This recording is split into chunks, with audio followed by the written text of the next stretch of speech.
Peace to the family. This is Abdul Ali, candidate for U.S. House District 12 here in Charlotte, North Carolina.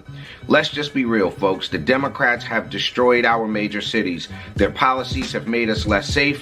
They've given us less economic opportunity, and they've provided less educational opportunities for our children. And that's why I'm running for Congress, because I know what it takes to improve these issues. I've got great working relationships already in D.C. I've spent the last 10 years of my life building my political resume so that one of us, somebody who thinks like we do, could get into D.C. and make a difference. I want you. My name is Minister EnQi. I am the naturopathic doctor and the spokesman for the Melanin vs. Diabetes Ministry. Every time you go to the supermarket without the electrician grocery shopping list, it's like putting a loaded gun to your head. Stop playing Russian roulette with your life. Help us make America great again. Learn how to save time. Learn how to save money with the electrician grocery shopping list on Amazon now. Go to Amazon now. The life you save may be your own.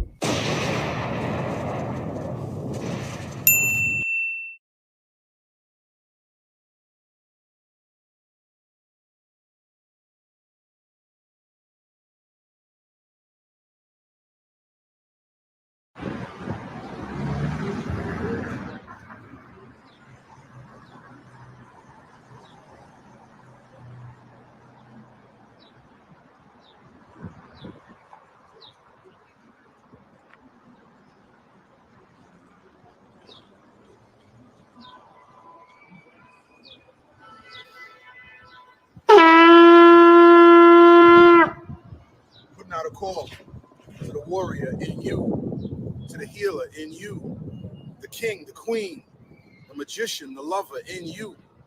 Every single day, we are called to walk in our purpose. Answer the call. Lay down your burden and anything that holds you back and take your rightful place. The battle is everywhere. It's right in your face. Let's go.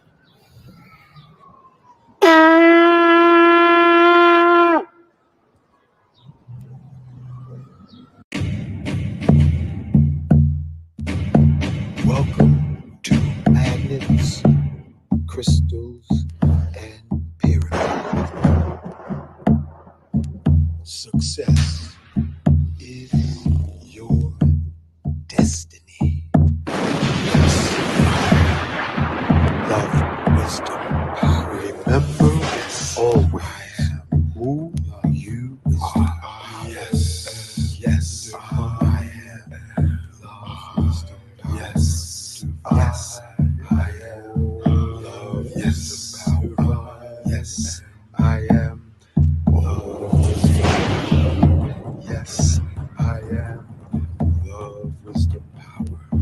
Yes, yes, I am. Wisdom, power. Master. Yes, I am. Yes, love, wisdom, power. Yes, I am. Say yes, to yourself. Yes, I am. Yes, I am.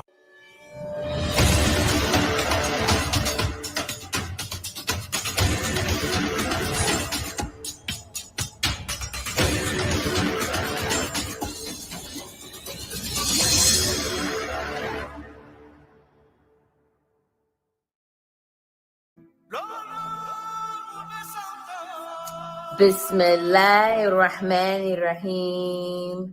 Alhamdulillahi Rabbil Alameen. Ar-Rahmanirrahim. Maliki Yawmiddin. Iyaka na'budu wa iyaka nasta'een. Ihdina siratal mustaqim. Siratal ladina amta alayhim. Ghair maghdubi alayhim. Wala dwalleen. Alhamdulillah. Dr. Sanada Kamara, co-founder of Temple Mother Earth, sending love, peace, and abundance prayer to everyone around the world.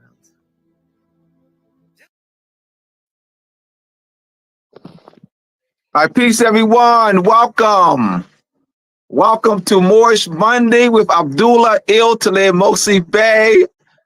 I got a treat for you tonight. My man, we met about 7, 8 years ago at Black and Nobel here in Philadelphia. He since relocated to Detroit, Michigan. While he has a lengthy resume, and I'm going to read all of it. All right, here we go. My guest tonight, Dr. EnQi, father of 10, author of over 100 health books, certified sports nutritionist, certified personal trainer, certified pet nutritionist, coach, certified elite calisthenics specialist, certified master herbalist, certified naturopathic doctor. This brother, man, is sharp, man. It gives me great honor. I'm glad he's on this platform tonight. Woo! I am so excited. Wow. I mean, this is just a treat. So we're gonna get right to it. Today's topic is melanin versus diabetes. Brother EnQi Real. Tell me a little something, brother. The floor is yours. I'm happy to be in here, man. I'm happy to be in here. The energy, the energy is crazy.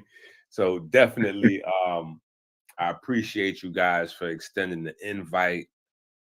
I figured, it would be a good idea to kind of start from the beginning, just give everybody an idea of how melanin versus diabetes, the movement, came about. Just to bring everybody back, and then maybe we can bring it up to the books and Q&A, or however people want to mix it up. You know what I'm saying? But yeah, so I want to say right around 2000. I want to say right around 2000 is when, in fact, thought experiment, in order to really sink your mind in, we have to have like a thought experiment right out the gate. So immediately, I need everybody to try to imagine the conscious community before YouTube. Nowadays it's difficult because 90% of what would pass as a student of some form of, consciousness would be somebody from the internet. So nowadays we have to make a distinction between followers, likes, and students. It's different. 100 people may watch a video, but only 5 may actually apply what they learned from, so in the world before YouTube, we actually had to travel city to city. So you knew everybody, right? So this is before YouTube. If you're a teacher, you were a traveling teacher, right? You might be in Atlanta on Friday. Saturday, you in Houston. That Sunday, you might be in New Orleans, making your way back out to Cali or up to Chicago and Detroit, top of next week. And you moved around that way.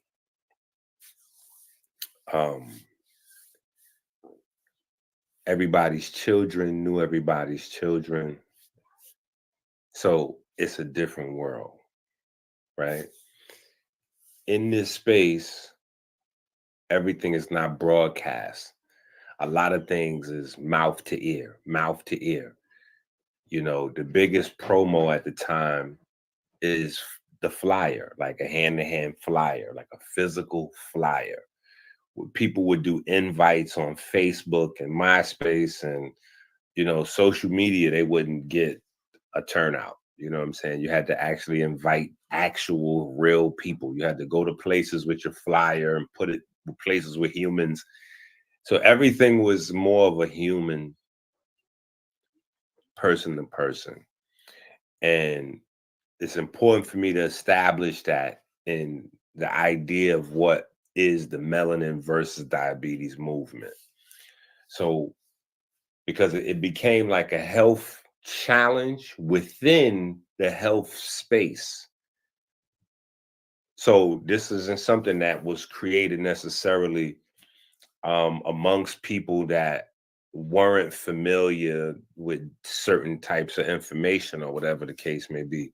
This is being on the road, going city to city, and just having crazy eating habits, and you know, people like, yo, you gotta fast.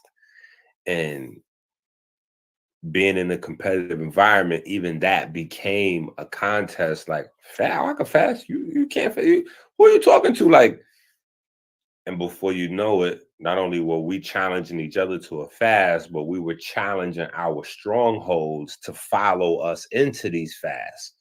So whereas the fast started with my brother Diallo Morgan from Ohio and myself, at the time I'm living in Philly.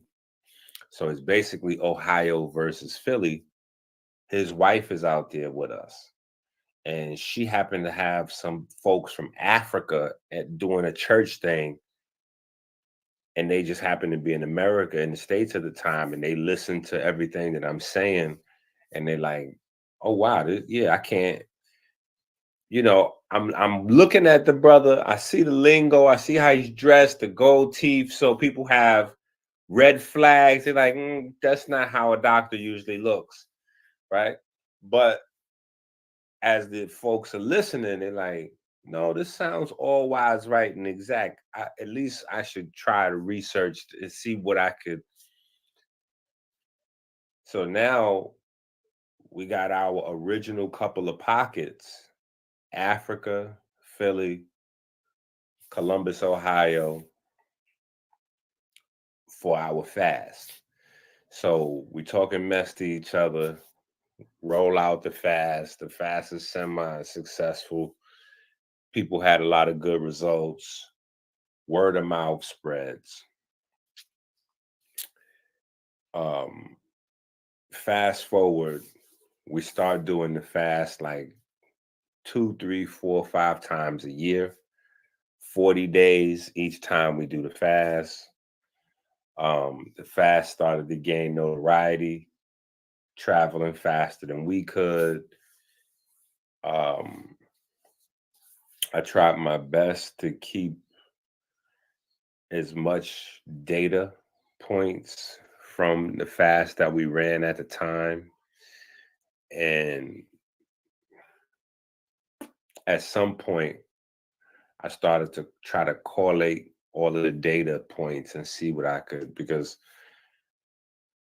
we had people from young people, old people, fat people, skinny people, you know, NFL players, NBA players, you know, grandpas, grandmas, daycare work, you know, like we had everybody, that black, white,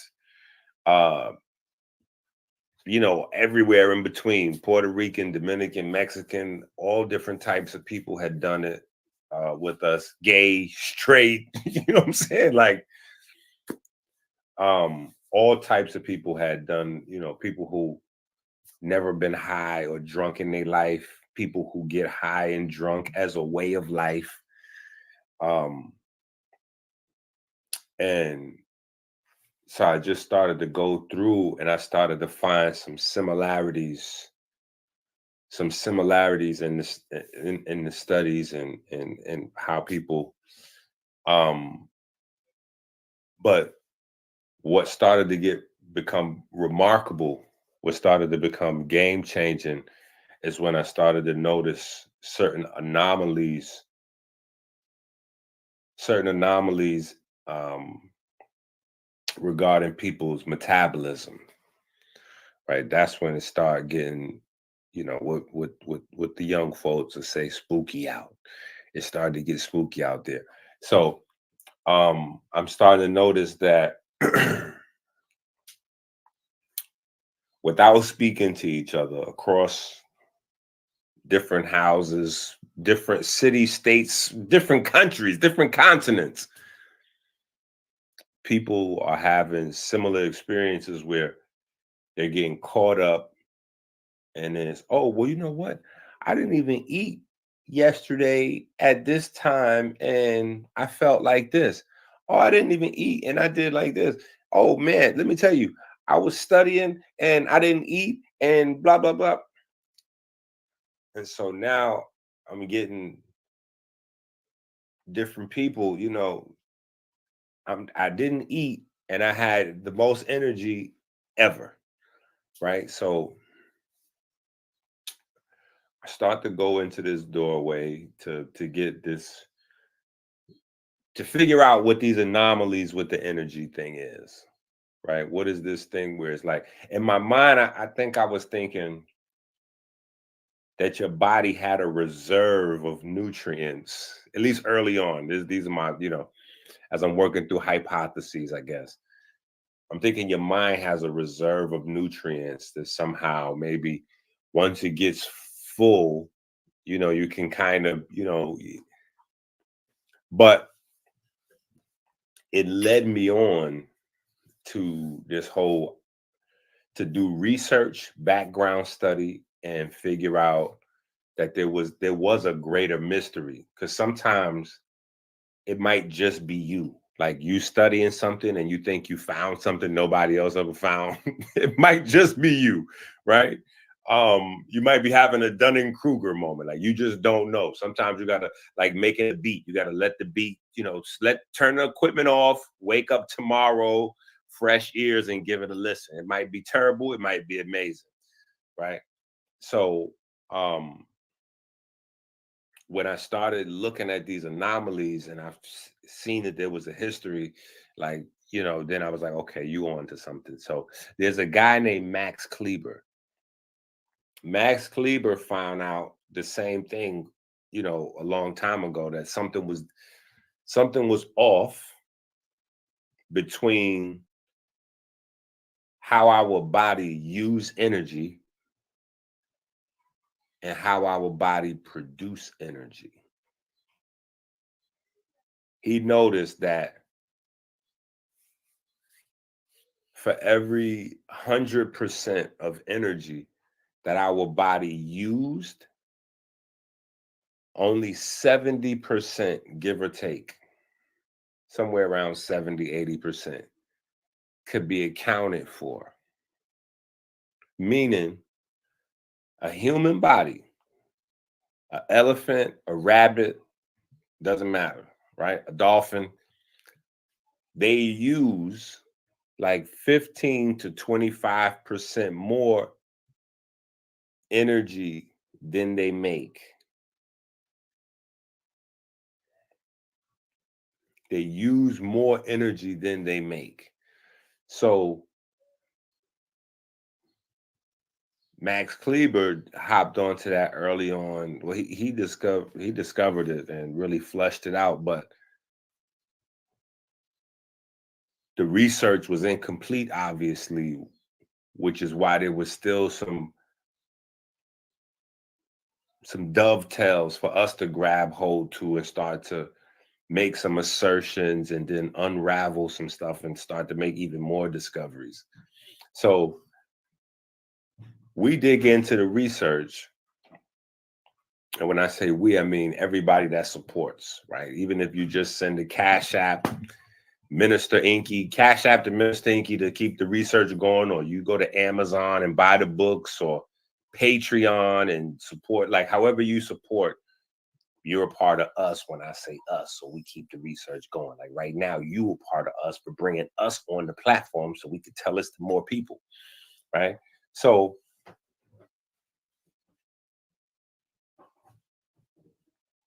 when we start to unpack these energy anomalies, we notice that the research is limited, A, to the experiments and data input, obviously, but what they came up with is that we only have two types of flesh, right? You have energy that consumes a lot. You have flesh that consumes a lot of energy.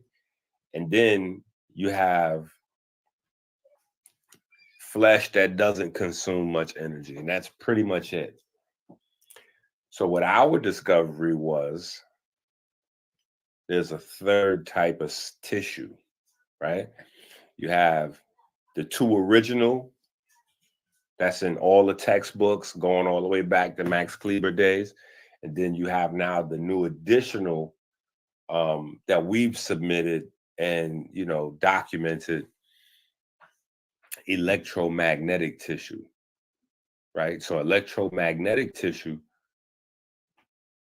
may or may not use a lot of energy based on its ability to produce its own energy in a variety of ways, whether that's water, pigment, sound, right? The tissues have a wide variety of ways of producing energy. And these alternative ways that our cells have to produce energy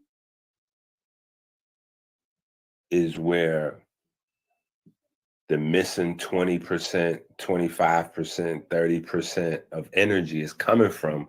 That's been documented. Because the one thing for sure, two things for certain that we know is that in order for a cell to work, to function, it has to have energy. So the fact that for the last 100 years or so, we just haven't been able to find the full source of that energy, you know, I get that was just chalked up to the mysteries of metabolism. But now we know that there are other mechanisms of the body being able to produce energy outside of metabolizing glucose, fat, and sugar, you know, the traditional. So I'm moving along as fast as I can. So we run the 40-day fast for about 10 years, all over the place, all over the world. We get a bunch of different people do it. We start learning from everybody's data, you know, and it's mixed. Some people I have more information on than others. Some people just, hey, I lost 5 pounds last week. That's all the information I got. Some people I have scans and, you know, they were people from my clinic, you know what I'm saying? So, you know, there was different levels of information, but we were able to collate that information down and start to notice some anomalies. That led us to the research on metabolism and energy. Now, here's the backdrop, right? Here's the backdrop. At the time, mind you, even to today, the modern conundrum of Black health is diabetes, right? So the thing with diabetes is, from one side, right, type 2 diabetes specifically anyway, or the types of diabetes that fall under what we will consider to be type 2.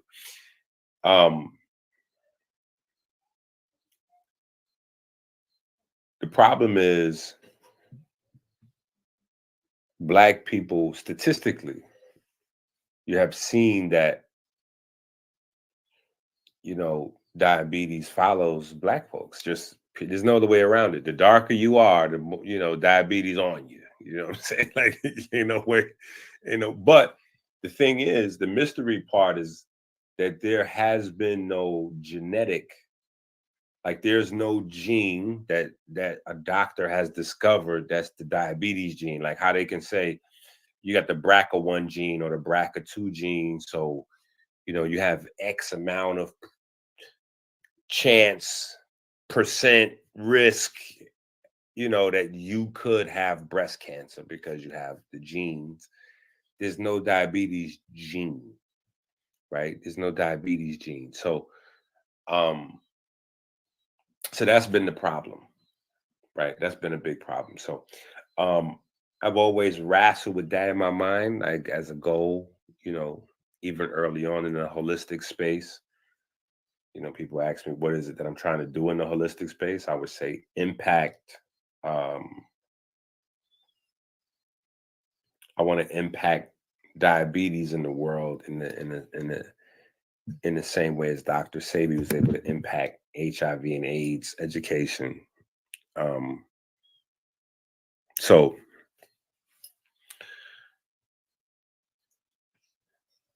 with all this information now, being able to pull all this together, right? You notice that the people that have the richest concentration of pigment seem to have the highest potential to getting this disease that's associated with energy metabolism. Largely, that's what diabetes is, right? Depending on the perspective, some people call it a hormone disease because it involves insulin, right? Some people call it an energy disease because you can't metabolize the sugar, right? But all these things are happening at once, so they're almost all equally accurate, right? We could even add some other ones because as we continue to go on, right, and we continue to study past some even surface level, some surface level nuggets and jewels that maybe somebody else might say, I'm not sure if this is the first time I'm hearing. But then we started to go past, and I'm like, okay, so maybe the thing that's unifying these waves, these patterns, especially in energy metabolism, is, I mean, the pigment is what metabolizes energy. So it makes sense, the more pigment you have, the more fluctuations you have in the space, especially if there's no education on diet, nutrition, as far as pigment. Like there's no, even though type 2 diabetes for the last 100 years is the apex predator on the planet. Like diabetes kills more people than anything, period, except for maybe mosquitoes. Anyway, but diabetes, especially to the brown and black community, you can forget about it because diabetes leads.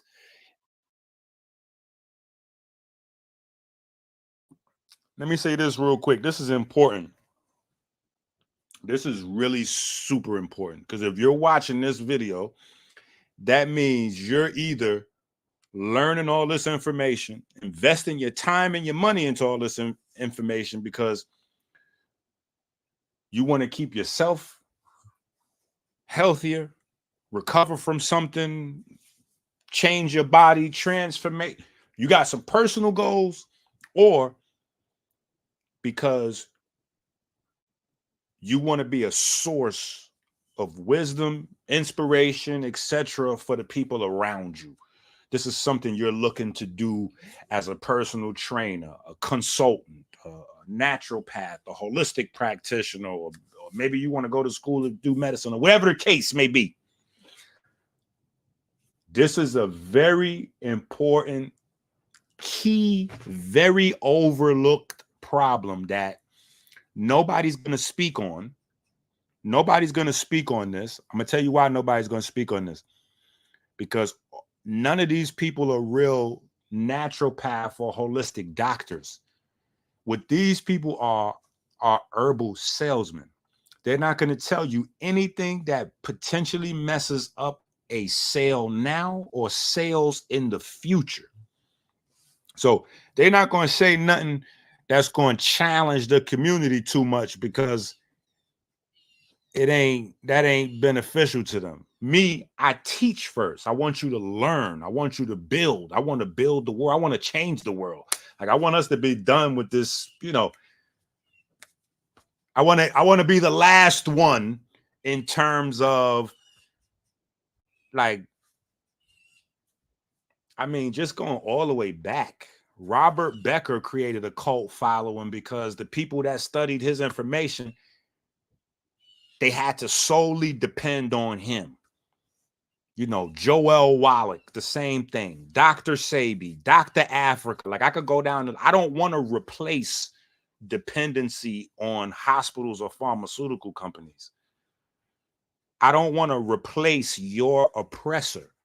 I want to end your oppression. You see, I don't want you to go from depending on somebody else for your health to go to depending on me for it. That's why I'm supplying you with the books, the information, the knowledge, the tools, the plants, like whatever you need, because that's the only way. That's the only way, dog, if you don't calm down. I wish I could take a picture of my dog right now. But that's the only way we could change the world. You know what I'm saying? Like niggas talk that change the world shit right up until the point where they get a few dollars in their pocket. They move out their mama house. You watch these niggas all the time on YouTube. These niggas is living with their mama or they, you know, it's a wild situation. They create their persona and they ride that persona until they change their personal situation. Maybe they wanted an apartment. Maybe they wanted a car. Maybe they, I don't know what it is that they're doing. But that's the goal. So I said all that to say, a lot of times,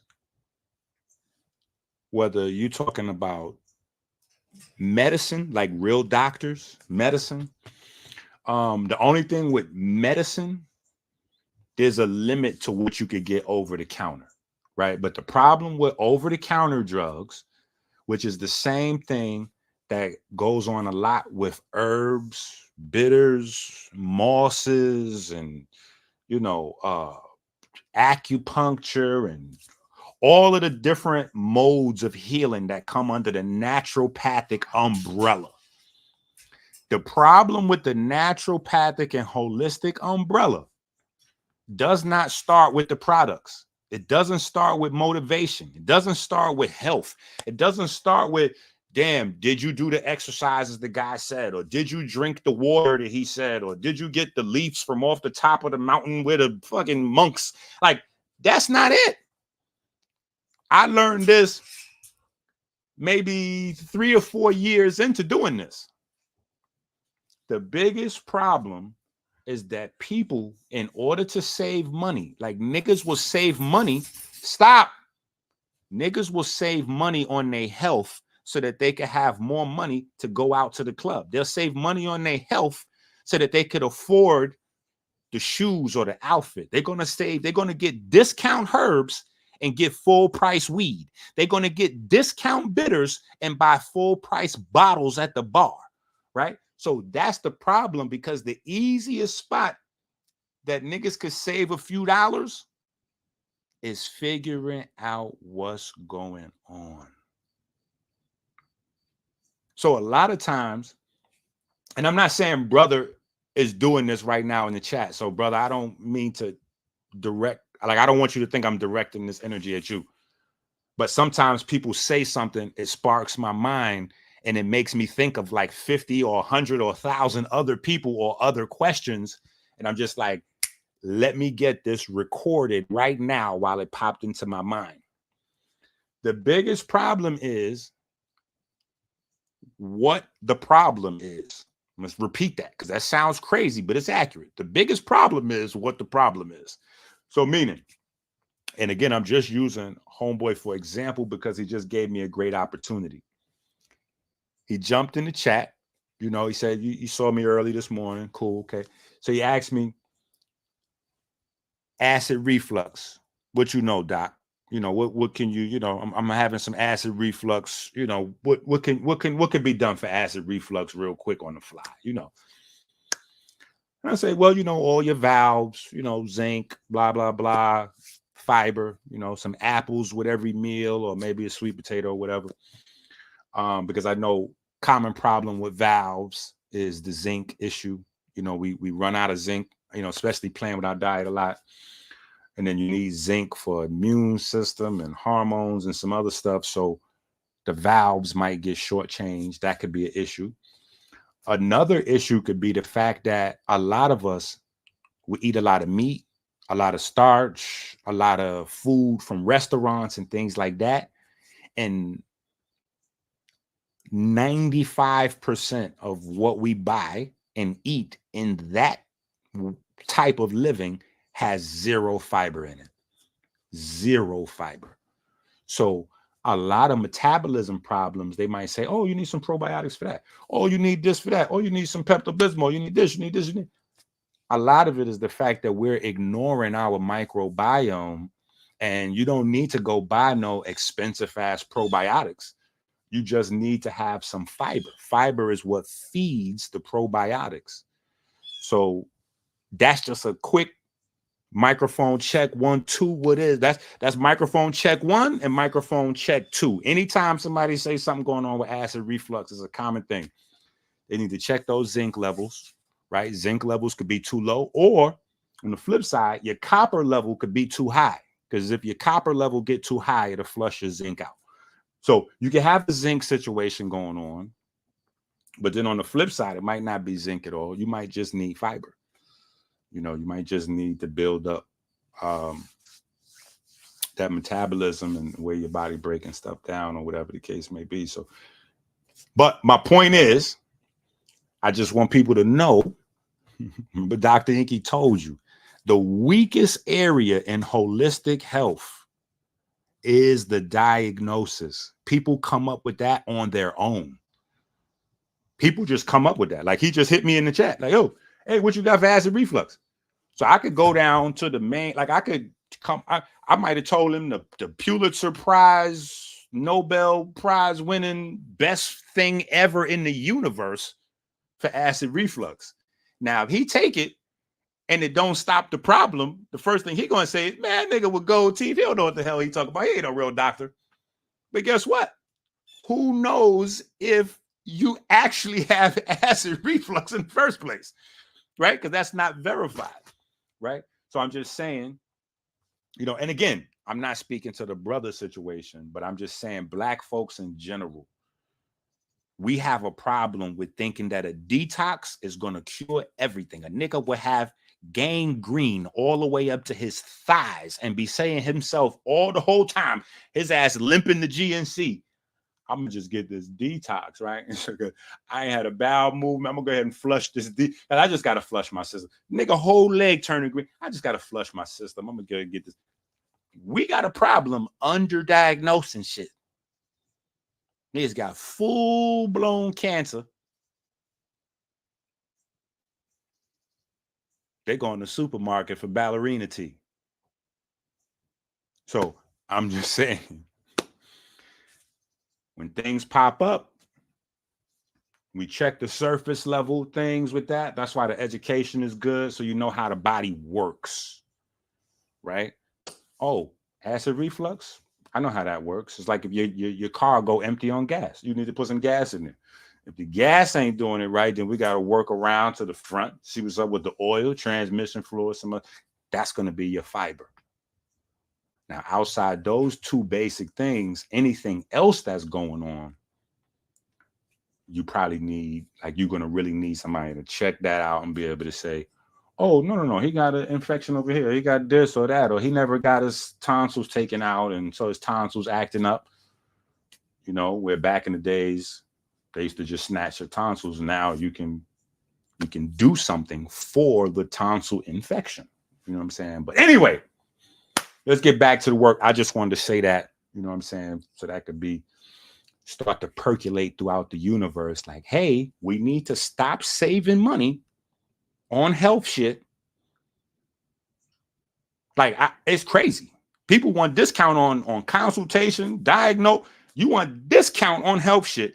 Pay full price for Jiffy Lube. I just can't understand it.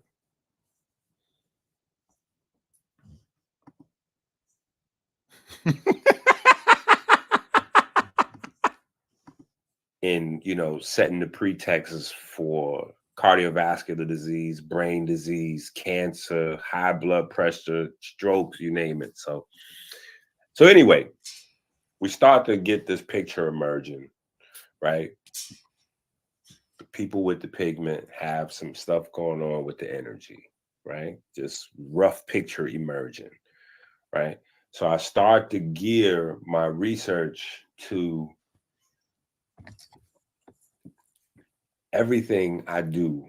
Like when y'all start to go to Amazon and start to grab the books and stuff like that, you'll notice that I'm a co-author on most of the books with my children. You know what I'm saying? Like, so we do everything together, right? So more or less they're part of the book process. So as we looking at everything, don't think of it just from my age perspective. You know what I'm saying? Like they come with their perspective, and sometimes it broadens my even idea of things. So Stay there. now I don't remember which one of them it was, but one of them said, Dad, you know, maybe you should look at how pigment is made, or what makes pigment, or something to that effect. And so from there, I started looking at the hormones that was it that? Yeah, I started looking at the hormones that largely control pigment activity, which is melanin stimulating hormone and melanin concentrating hormone. And when I start to scratch this surface, that's when things started to get that's when things started to really unravel, and we started to make a whole bunch of sense out of stuff that didn't make sense, you know, hitherto. And then you know, it's been a crazy little it's been a crazy little run since then, in terms of just trying to get the information to as much as people as possible. And now, where initially people were saying that, you know, I was a little crazy for most of the things that I was saying, because a lot of what I was saying was flipping science all the way around, basically putting melanin at the center of your biochemistry, at the center of your biology, as opposed to an outside piece. Melanin is the centerpiece, most concentrated in the skin. Skin is the centerpiece, right? The skin is not an abstract or side dish or side piece or side chick, you know, like, no, the skin is the main thing. We forget that we come from one cell, that cell clones itself till we get enough cells that we can divide into 3 layers of tissue, 3 layers of skin, and then we build the rest of the body out from that 3 layers of skin. We start off as skin. We come from skin. That's the most important thing. So it's been an upward battle to reroute people's thinking, especially when you got people that have been trained in certain disciplines for 20 years, 30 years, 50 years. They got certain ideas, but now that we're getting, I can't even say white approval, but now that we're getting white copying, now that we're getting white copying, we're getting more people to look at what we're doing in a different way now. Because when we started the Melanin versus Diabetes movement, we was kind of like looking a little fringe, a little crazy maybe. But now that the mainstream, platforms are starting to say things like inflammaging, right? Inflammaging is a new concept. At least they're posturing this as a new concept where, now check this out. Aging, metabolic disease, diabetes, cancer, all these things are centered in the inflammatory processes of the skin. So metabolic disease, hint, hint, wink, wink, diabetes is controlled by the skin, and our skin health is what governs. So thank God, though, thank God that, every step of the way, we were writing books. So, we got all of the information documented, even with, a bunch of typos or whatever, but, we got the information documented so people can have the access to the study, the research, to be able to, unlock all of the potential. We did a book. EnQi, before you continue, tell people where we can get your book. Oh, so the books are on Amazon.com. So you're not worried about me with shipping. You don't get to hit me up for shipping or hit up Abdullah like, yo, I ordered those books from EnQi, and no, it's Amazon. So books gonna come super fast, right? But I remember one book we did, one of my favorites. I say that about, so the more y'all listen to me, the more you're gonna hear me say that about a different book. But one of my favorites is called the Heartbeat book. In the book, obviously, what the title alludes to, we're speaking about the science of the heartbeat.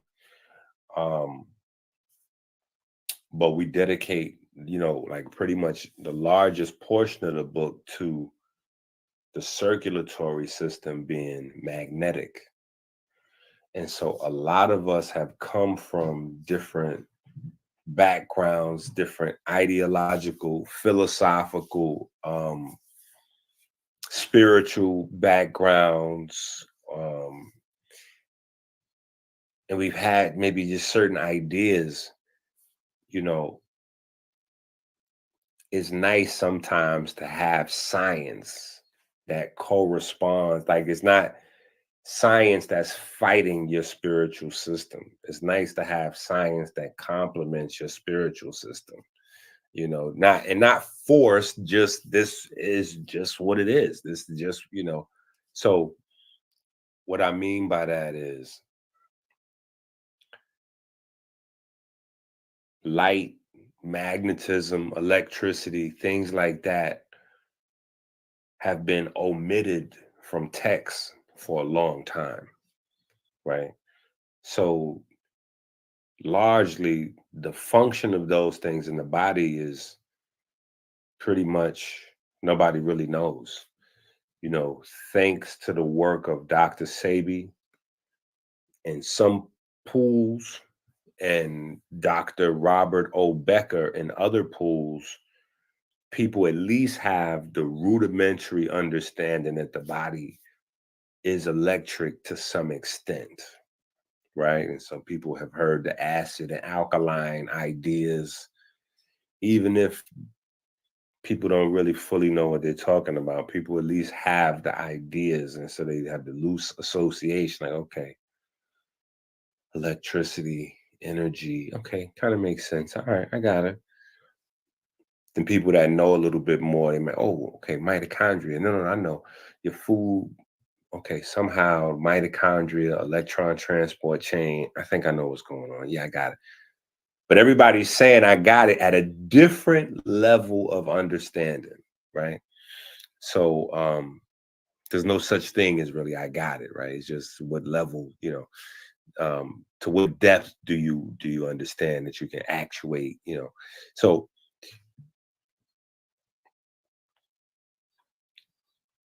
the thing that we wanted to, because I know I'm all over the place by now, talking, and I ain't let you get a chance. So I just wanted to give an overview of how we got the movement going. You know what I'm saying?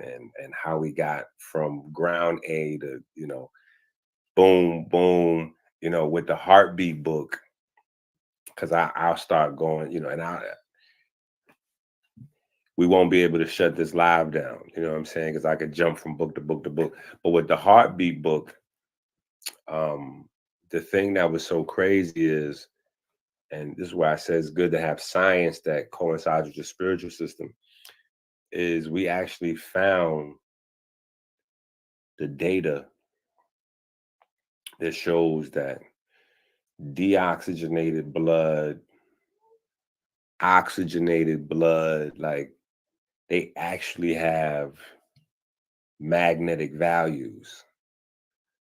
So whereas whether it's our backgrounds, philosophies, how we was raised, culture, ideas of magnetism, ideas of light being a part of our body, our biochemistry, our pathway to health and things like that, you know, being the peace with the magnetic, you know, all of those have been a part of a lot of us, but our Western view of science hadn't really opened up any spaces where that can make sense. You know, like even our children's books that we got, it's called Generational Health. Big words, but we got a series of children's books. And in the book, you know, we try to merge these philosophies, right? So like, for instance, with the magnetism thing, understanding that magnetism plays a role in your health, right?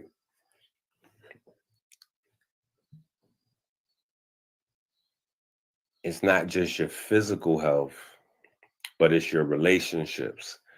So what we do is we try to use the idea, the concept of the entendre in the way we address the language, you know, whether it's the children's books or the adult books, but we always try to speak in a way where things can be seen from more than one angle and make things as simple as possible. So, you know, with the heartbeat book, learning, for instance, that because just off the top, you know that you have 60,000 miles of blood vessels, and your body has to get your blood to circulate that 60,000 miles every 60 seconds.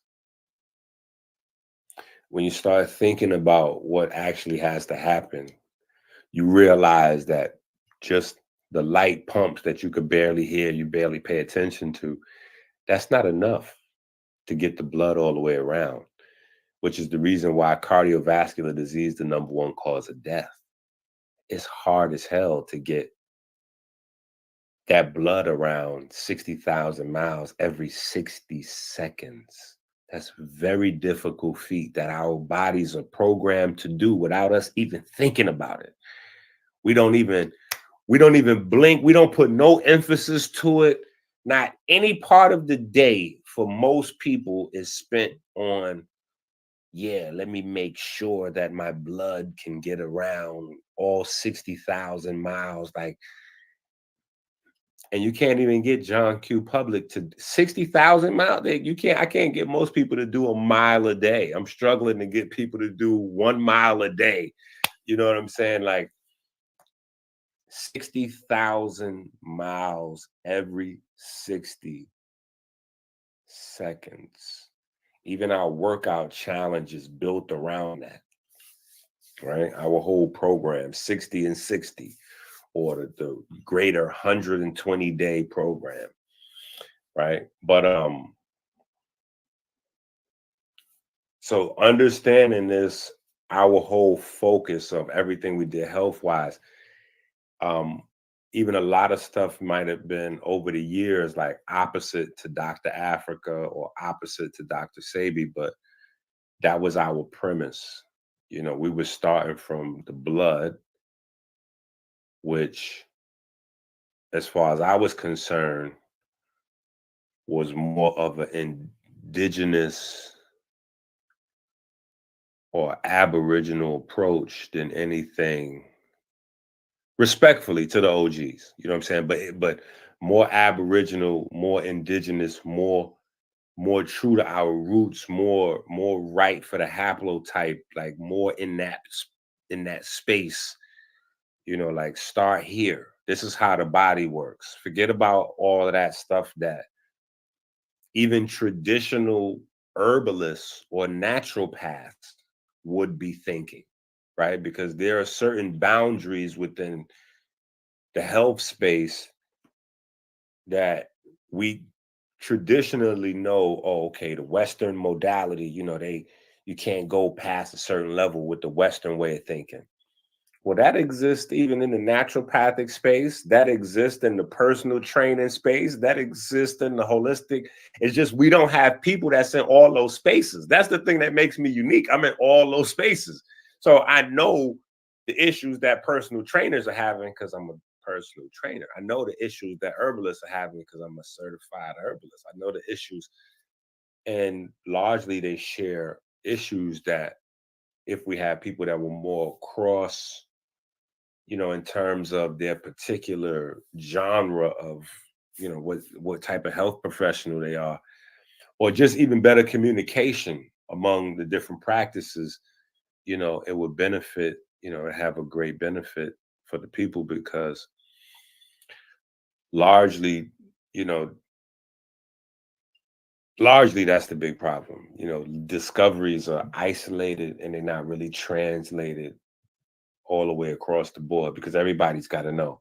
The biochemical person needs to know what's going on with the agriculture person. The agriculture person needs to understand what's going on with the pharmaceutical people. The pharmaceutical people need to know, what's going on with the trainers, the athlete, the people guiding the athletes, like the people who are running their body to the fullest. Also the doctors, the people who are taking care of the people whose bodies have already ran to the fullest. Like all of these different things need to be converted to data points, collated and turned into something. So, that's what we've been able to do over the years with a lot of different mysteries that, whether it was, why is it that people with darker skin have a higher propensity to diabetes and all of the life shortening things that come with that, whether it's high blood pressure, cancer, etc. We were able to track that down and go a step past pigment to neurochemistry. Just being able to take certain things to a much higher, more specified. I think that's also something that we wanted to add to the culture because it was missing. Like nobody was really paying attention to. Nobody's still really paying attention. It's just I happen to be speaking on melanin versus diabetes, and a lot of what I'm saying is potentially lucrative. It's potentially lucrative. So it catches the ear sometimes of people who don't care about whether you live or die or not. It'll catch the ear of somebody who will take the idea, the concept, the information somewhere else. And then it'll bounce back to us 5 years later. And, now it's called inflammaging. They're discussing ferroptosis. And we're like, yo, what is inflammation? What is ferroptosis? And how come Black people seem to be dying from it the fastest? Yeah, that's always the question. How come we seem to be dying from the thing the fastest? Right. And so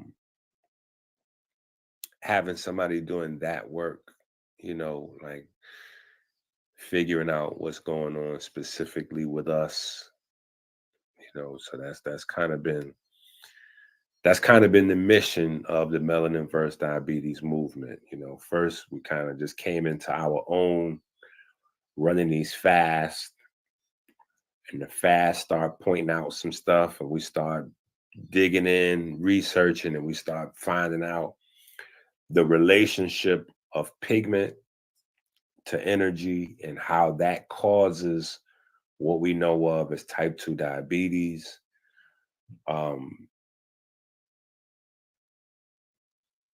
the relationship from there, of even, you know, some of the strange, unrelated aspects of culture, you know, cannabis, music. Yeah, we've been lucky to really have some solid support, some solid students, and we've been able to change some lives over the years as well. You know, people have really been able to do some powerful work, whether it's in their own personal life or in starting, you know, because people study with me and then they go in to do something else. You know, they become a herbalist, they become a medical student. You know, I've had a bunch of people go to actual medical school, and you know, they're somewhere in you know, becoming a nurse or a doctor, or you know, a trainer, you know, an athlete, or you know, whatever the case may be. You know what I'm saying? So we've had people jump off um, in a variety of different directions. I think Rob Scott, though, is probably the thing I'm probably the most proud of. Brother, he turned it into a whole political campaign, and yeah, he went and did something crazy with the information. But it's the gift that keeps on giving. It's not something that I, you know, something I stumbled onto, or maybe you know, like how you sneak $1.50 under a child's pillow when they lose a tooth for the tooth fairy. Maybe God snuck this under my bed, my pillow. You know, like, here, this is for you. You know what I'm saying? Figure this thing out there. You know what I'm saying? This is what your contribution to be to the build, you know, that we know of as life. So but yeah, that's what we do. So we just dig deeper, and we're very solutions based oriented group. We stay in the weeds, and we package up the information very aggressively. We're aggressive. We're really aggressive readership. I think that might be something that I also need to start saying when I'm introducing the community. Yeah, because you know, we always drop in some new research, so we really, you know, had to make the difference. You know, it's beautiful, it's good to have a lot of subs on the YouTube, but you know, 10 students would beat 100 subs any day. 10 students would beat 100 subs any day. You know, so but yeah, that's what our contribution to the space is. I think we bring a unique dynamic from what people might traditionally know of in terms of what Sabi was doing, or what Dr. Africa was doing on the other side of things. You know, where you got Dr. Robert Becker and those guys. We have just a whole different radical approach, you know, centering our health thing on the blood. And then from there, focusing our whole health thing on the bone, right? Because, you know, that's where blood is formed, in the bone. So it just made sense for us that aging, illness, and all of those things would also happen in the bone. And again, another part where the science goes hand in hand with the spiritual system. Most of our ancient systems, that's what was always taught. You know, the life, the chi, the prana, all of that kind of language, terminology, the sekhem, right? All of that stuff flowed through the blood, right? So the blood was the most important, or at least it seems to be the most important, until you stop and ask yourself, where is blood coming from, right? Because that's the thing you got to understand.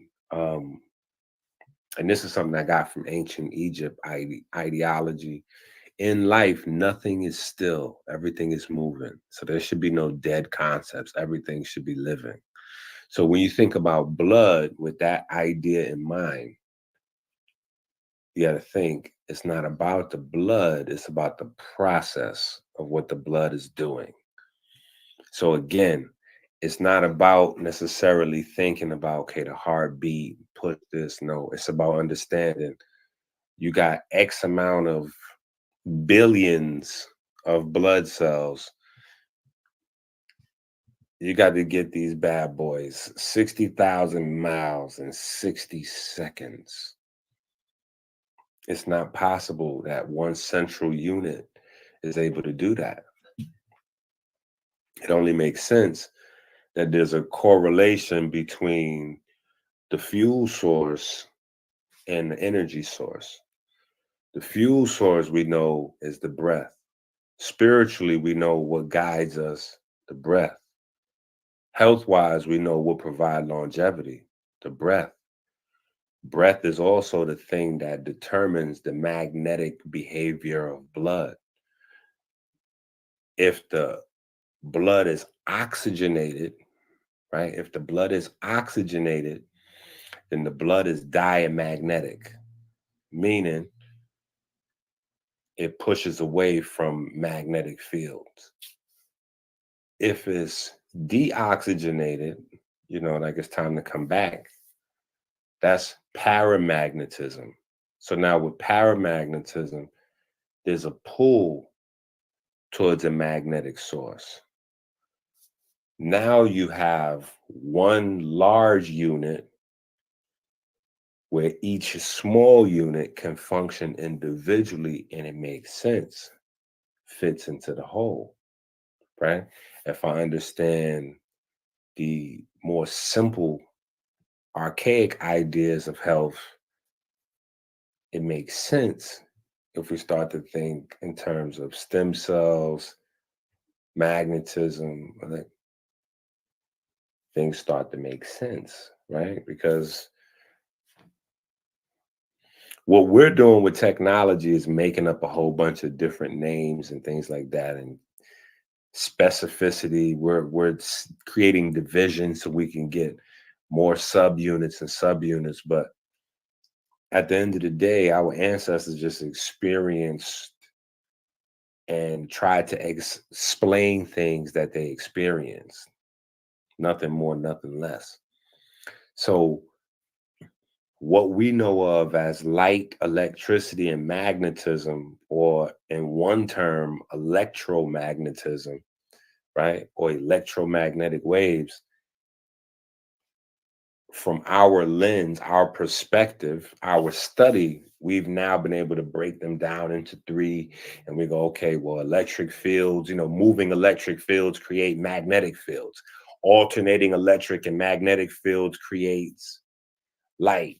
You can't have one without the other, right? You can't have electricity without magnetism and the other two without. Once we get that as a fundamental concept, we start to circle back around and we see where the importance of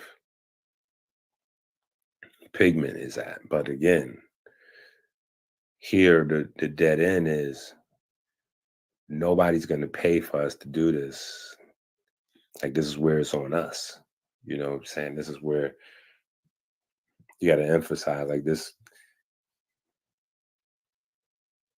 Nobody is going to pay for research to save people's lives or to extend people's lives that have a whole bunch of, you know, that are brown and black people when nobody else really benefits from it.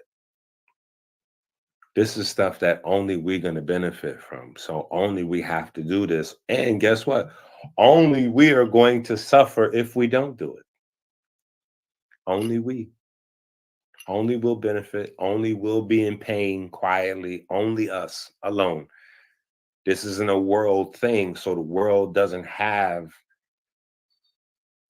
The world doesn't have the responsibility of this on its shoulders.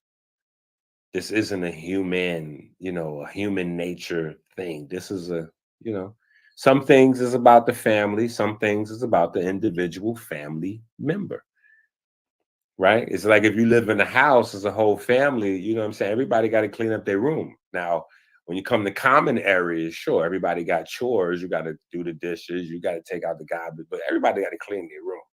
So when you think about the human family, there are certain things that everybody must contribute health-wise because our bodies are so similar that a lot of things that are good for me are going to be good for a German person, a Switzerland person, a person from Nigeria, a person from Tasmania, wherever.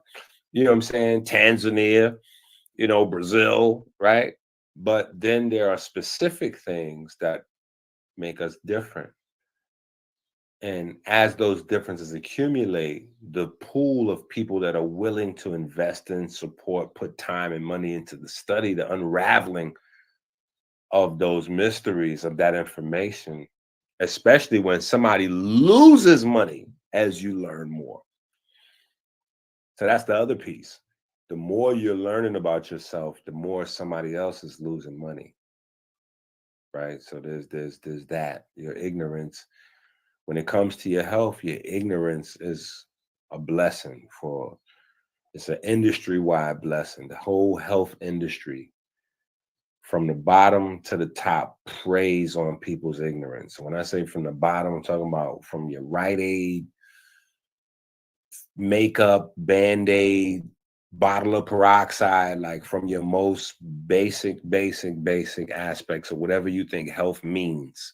Band-Aid kit, or what is that they put on the bottom of their face, the base, the neutralizer or whatever, like whatever you think health is, you know what I'm saying? Like at every level, what you don't know is costly, and people make business out of not educating, but exacting toll when you don't know any better.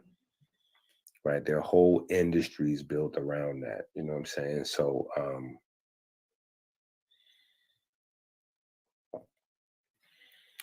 so our thing was just to start getting the information out to people, like it's like hot off the presses. Like, yo, you got to read this. Yo, you got to you got to know about this. Now you got to learn about. Because at first, I just had a bunch of people like, that's a scam. That can't be real. If that was real, what he talking about, first of all, ain't no real doctors got no gold teeth. That's the first thing. Doctors don't wear gold teeth. I'm like, a doctor technically could dress any kind of way. He could walk outside naked. What he wear don't got nothing to do with what's in his mind. But I get it. But you got to understand, it's going to be somebody from outside the box to come in and bring in some thinking from outside the box, right? You don't get thinking from outside the box from within the box. You just don't get that, right? So some unconventional thinking needed to be applied to some of these problems, and it started getting crazy from there. Once we started to really figure out, okay, like for instance, with diabetes. With diabetes, where's my phone at? With diabetes, one of the craziest things was we thought we knew it all. Like a lot of people, you know what I'm saying? Like a lot of people, they go, oh, I know about diabetes. Yeah, I know about diabetes. That's when your insulin, because the insulin, what happens is you're eating high blood sugar because your body's not able to produce enough insulin to break down the sugar. So you start to say enough that as you listen to the words come out of your own mouth, you start to fool yourself. We start fooling ourselves thinking we know. Nurses, doctors, I even had specialists was like, no, that's not a real thing. I would know about that because this is what I do for a living. Or I've been doing this for 30 years. Or I've been doing this for 40 years. And I mean, just to watch the look on people's face, because I always say, okay, well, you got a smartphone in your pocket. So let's just pull out the smartphone and let's just look up what we thought we knew. I like to see that look on people's face all the time. It does something special for me when you thought you really knew something and you realize you had no idea. So you thought you knew that insulin was in control of sugar metabolism and that insulin was the main hormone in control of, you know, diabetes and blah, blah, blah. And because insulin is the shot that people get and the medicine and all those things, people just associated and thought, you know, my father used to always say, you thought like Lit. Lit thought he farted, but he, you know, that's the story of Lit. Once was a guy named Lit. Lit thought he farted, but he.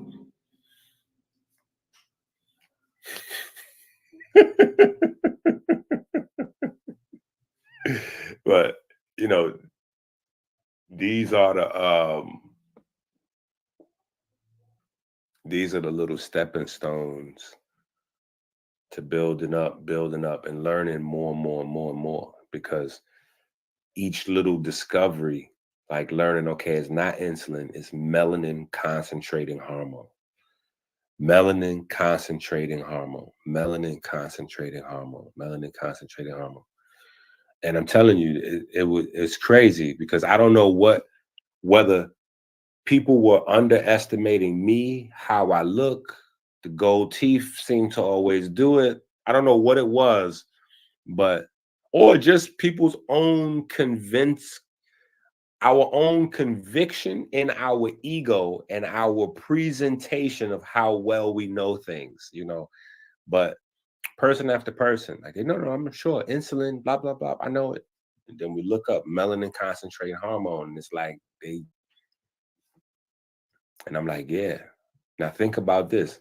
I'm a single dad with 10 kids, with a deadbeat baby mama that don't help take care of these kids. It's just me and a laptop against a whole industry. It's me and a laptop versus the pharmaceutical industry. Think about this shit. Look, think about this. It's like fourth down, and I need inches to get in the touchdown. This me with like 4 or 5 babies kids lined up versus, you know, like these linebackers that look like, you know, the Monstars. It's me, just me doing all the, you know, the heavy lifting in terms of this research over the years. And we've been able to make these findings that revolutionize the way people are looking at. And so even I'll take it a step further, right? And all of this is in our books. All of this stuff is in our books. But just to highlight to you how the racial the racism that creates these blind spots in academia is still active. Because you would think, oh, it's 2024, you know, people that's, you know, no, it's not. Because if I mention the term autophagy, right? Autophagy is like the new word. Every 24 months, there's a new word that makes people feel really intelligent. Like if they know about this word, then, you know, they're up on whatever is the latest. And right now that word is autophagy. Well, actually, right now that word is inflammaging, right? But a second ago it was autophagy. And so you will hear all of the big health platforms talking about the benefits of autophagy, and you need to fast, you know, intermittent fasting, autophagy, sirtuins, autophagy, you know, healing when you sleep. You got to get the full sleep so you get the healing benefit. The REM sleep. REM sleep is so you can get autophagy. You know, come to find out, autophagy is also regulated by melanin concentrating hormone. So what I'm saying is you would never know that this is associated with the pigment system if we didn't, if we weren't doing this work ourselves, there would never be an association. There would never be a link. So as you're noticing, statistic wise, why is it that black kids need glasses? Like, what is going on? What is going on? Why are we getting the diet? Wait a minute, hold up.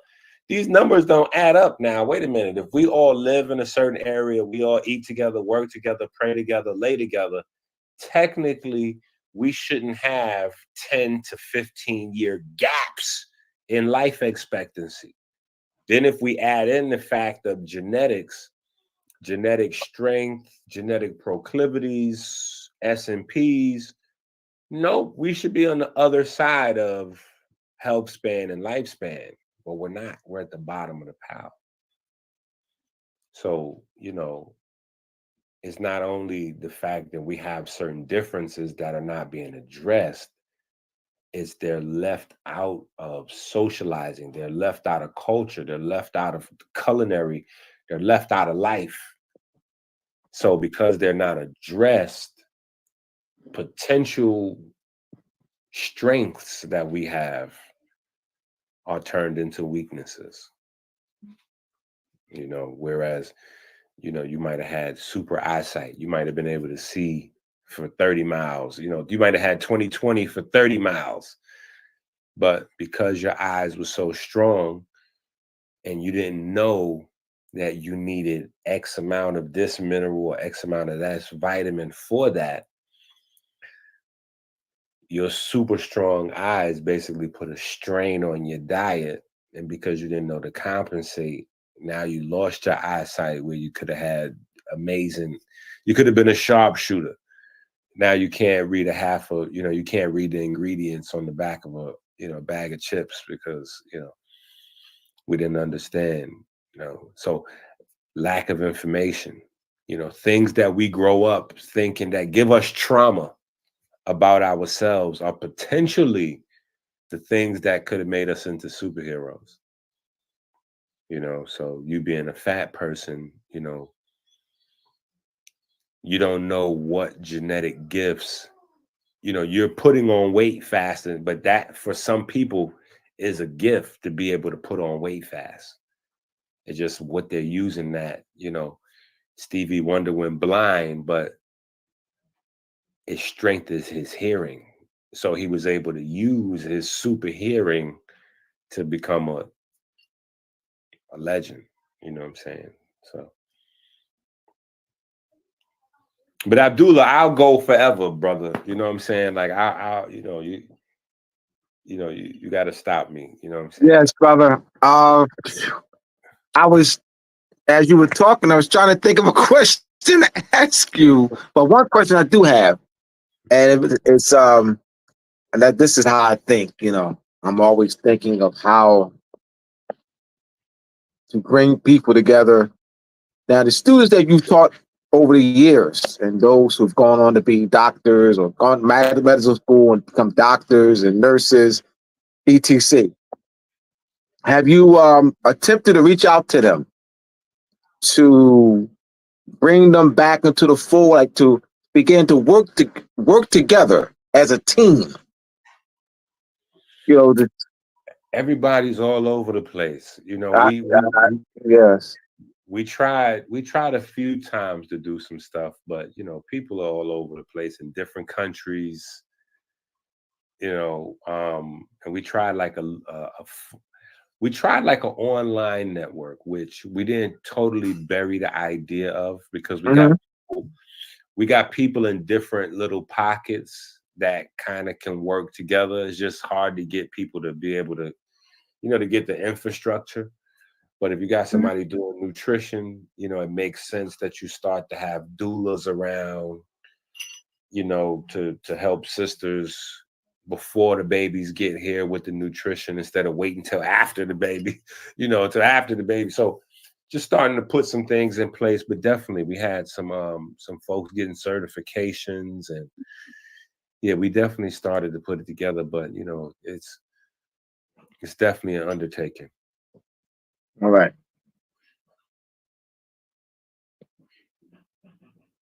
Yeah. Well, I don't. That was. I don't have any other questions. Yeah. It's definitely an undertaking. So, but definitely,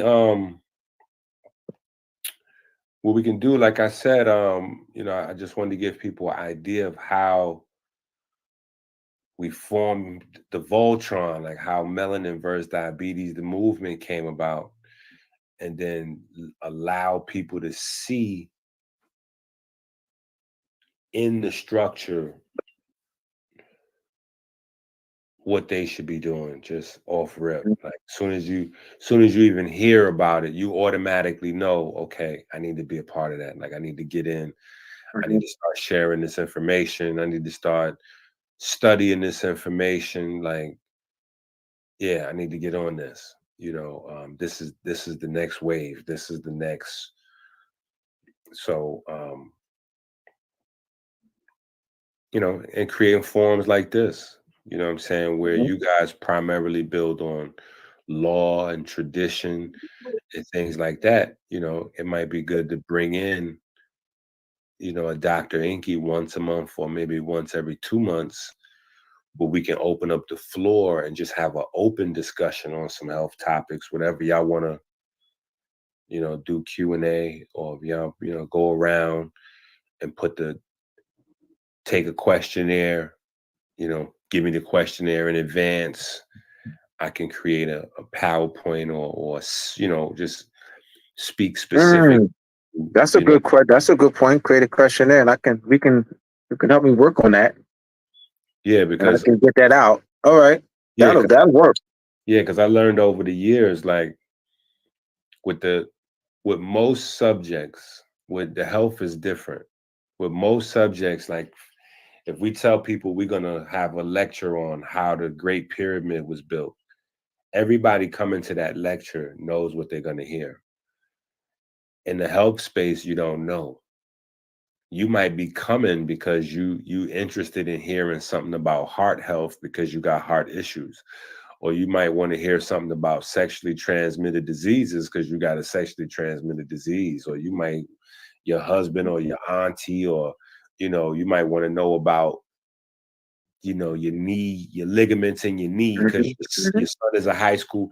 So everybody come to a health lecture with all different types of ideas of something that they would like to be discussed within the 2 hours, 3 hours, 4 hours they're going to be at the event. So, I try now, knowing that there's a difference between what we're used to and what we actually get. I try to keep that in mind. And when the opportunity pops up, give people the chance to be like, well, look, let me know what the issues are in advance, similar to how I do consultations or one-on-one tutoring. Like I'll text with people a few times, like preliminary kind of questionnaire to get an idea. So that way we don't waste your time. You know what I'm saying? Like if you're paying for an hour, you should be able to maximize your hour. We shouldn't waste the hour with things like, how many times a day you eat or what type of diet you like. Those are basic things we should get knocked out the way. So similar thing with large groups. It's easy to speak specifically to, we got 60 people, 45 of these people want to know what's going on with the high blood pressure. What can we do to make some immediate changes or get some immediate relief? Or that's you know what, I'll work on that. And we'll bring it. Yeah, I'll work. I can. That's something I can do.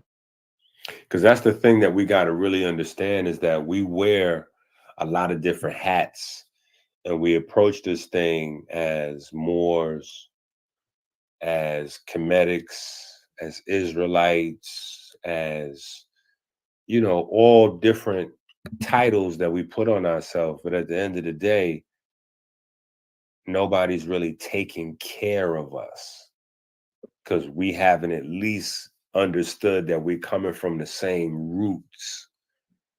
and these roots are not watered and they're not getting fertilizer. We're all coming from these roots that's not getting watered, they're not getting fertilizer, and we have to be that for ourselves. You know what I'm saying? We have to be, you know, the fuel, the fire. You know, we got to be the fuel and the fire. You know, we've got to even be the thing that feeds the fuel into the fire and stokes the fire. Like we've got to be all those things.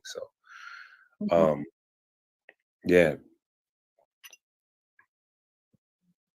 Brother King texts me. He wants to know, what is your take on meat eaters versus plant eaters?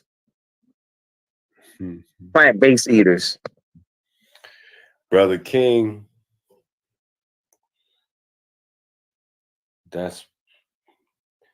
we probably should just do that next show. Like that's a whole show right there. Like that's not even a, you know what I'm saying? Like that's not even a really, that's a whole show. Cause and I'll unpack it a little bit so people could get the idea. Because you know, if you ask a question and you don't answer it, people think you don't have an answer. But the reason is sometimes the answer is too big to fit into the space for the answer, right? Your question, like we would have to work through the generalities, meaning meat eaters versus plant eaters. I got you. So when I first started dealing with these concepts, the first thing I had to realize was that everybody's not talking about the same thing. Some people, when they say meat eater, this person's talking about eating raw meat. They don't cook the meat. They don't season it. They don't flour it. They're eating raw meat. They're eating that animal as it lived while it was alive. Raw meat. That is a meat eater. Then you have people that are casual meat eaters where, you know, they eat it kind of cooked, kind of seasoned. Then you have people that are a category I made up called necrovores. They want the like burnt carcass, right? Burnt carcass with flavoring, with dye, with color, right? Burnt carcass. So that's 3 different categories of meat eating, right? And 3 different levels to nutrition. Then on the plant-based side, you have people that eat plants in the form of plants, and then you have people that now eat plants in the form of other things.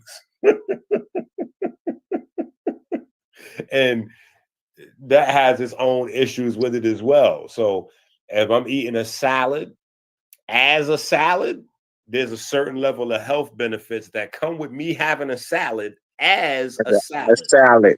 Yeah. But if I'm eating that salad disguised as chicken breast, or I'm eating that salad disguised as a veggie burger, you know what I'm saying? There's things that people have to realize. There's processing that still has to go on. So, you know, you can't turn, you know, like Thanksgiving getting ready to come around. They're getting ready to start the whole program. They got every type of turkey vegan. Like you can't turn a slice of kale, a leaf of kale into a turkey without heavy processing. So now that we've got people to open their eyes to the benefits of plant-based, we got to open their eyes to the dangers of plant-based as well, especially if we take plant-based as everything plant-based being healthy. You know, like it could be dangerous. It could be even more dangerous. So meat eating versus plant-based, there's benefits, gifts, drawbacks, dangers on both sides of the aisle. Both sides. All right. Yeah, you know, that's a good analysis. Good analysis. Yeah. The protein, even the same thing. Animal protein versus plant protein, you know, is just so a lot of what I do is, you know, try to break things down to one-on-one. Even in the books, when people read the books, they see give you the tools to do things on a one-on-one, you know. because everything needs to be individualized, personalized for you. You know, we're asking what's the best protein. Well, in a vacuum, ideally algae or moss. That would be the best source of protein on Earth. But if we start to factor in you're a human, budget, what your goals are every day, who knows? Yeah, who knows? Eggs might become, you know, or chickpeas or black beans, or you don't know what your perfect or best source of protein is until we start to dig into resources and variables and all that kind of stuff. So, yeah, so it's a bunch of conversations we need to have, definitely. So whoever that was that hit you up with that question, I just wanted to give them some, like, don't think that it's a late night or niggas trying to get out of here early or nah. Like that question is just a really good question. And I got get that question all the time, like meat eaters versus plant-based. I'm like, bruh, that's a whole curriculum right there. Like that's what does meat eating even mean to you? You know what I'm saying? Because most people, brown and black people, they think they eat meat. I have to unconfuse these niggas. Like, bro, you don't even eat meat. You don't even like meat. You 45 years old and you've never tasted a piece of meat in your life. Wow. And people be looking at me like, bro, what are you talking about? I eat chicken. I eat, like I eat chicken every day. I'm like, no, you don't. Let's run through any one of your recipes. And the recipe always has to do with flouring, seasoning, and then cooking beyond the capacity of the tissue to hold the heat. So we get maximum well done every single time. If you like your chicken, your beef, your pork, if you like your stuff well done, that means you technically have never, ever, ever, ever tasted a piece of meat. Because in order to know what a piece of meat tastes like, you have to taste it fresh and raw. You have to eat the chicken, a nice bite out of chicken within the first 3 minutes of the chicken being killed. That's when you know what chicken tastes like. You damn near got to get a fresh bite out of the cow while it's still mooing to know what actual cow tastes like. Yeah, these are facts. By the time you get the meat, oh man, all right. The meat been dead for weeks, months, whatever. You throw it in the freezer, take it out, defrost it, flour that bad boy up, season that bad boy up, flour it up again, soak it overnight. Babe, I got this new barbecue sauce. It's off the chain, babe. Watch out. Soak that joint overnight. Now, by the next day, what you tasting ain't got nothing to do with that meat. You tasting them flowers, them seasoning, all of the plants. Oh my goodness. You tasting all grounded up plants that you done rolled up into that thing. And you thinking in your mind, no, this chicken tastes good. No. The chicken is just carrying the grounded up flowers, all of the pigments, the vitamins, the smells from the oil from the plants, all that plant stuff that's making it taste good. It's just we haven't had a context all this time of how to do that somewhere else, like have the experiment. Shout out to the Lions Den in the building.